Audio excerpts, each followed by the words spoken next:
Ne istiyorsun sen? Ne yapıyorsun orada? Ha? Üşüttün çocuğu. Al çabuk çabuk çabuk kalk kalk kalk. Buzdolabının içine mi gireceksin?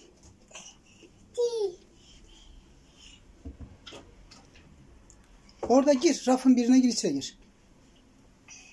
Senin pingula bu da anneciğim.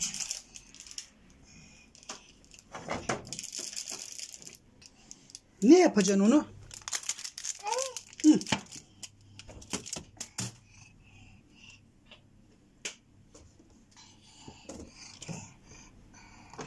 Düzelt düzelt. Başka aferin. Hepsini düzeltiyorsun.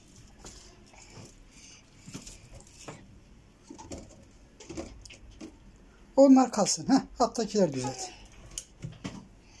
Tamam. Şimdi biraz sonra kapatalım yeter. Üşümeye başlayacağız. Öter zaten.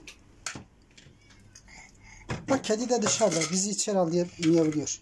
Mama istiyormuş anneciğim. Aliyan. Hadi yemek yiyeceğiz. Hadi. İkimiz de mama istiyor. Tamam. Hepsini düzdün. Aferin. Bak Torap ne diyor? Kapat diyor. Çabuk çabuk çabuk. Gel gel gel. Gel gel. Oy oy oy. Koy ama.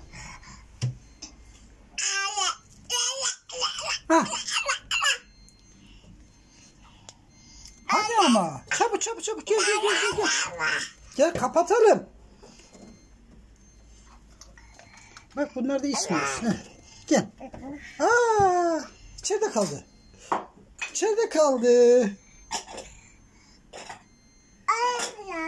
Gel hadi gel. Gel. Bak hem burnunu da temizlememiz lazım. Hadi. Hadi gel burnunu silelim Kapatıyoruz. anneciğim. Hop.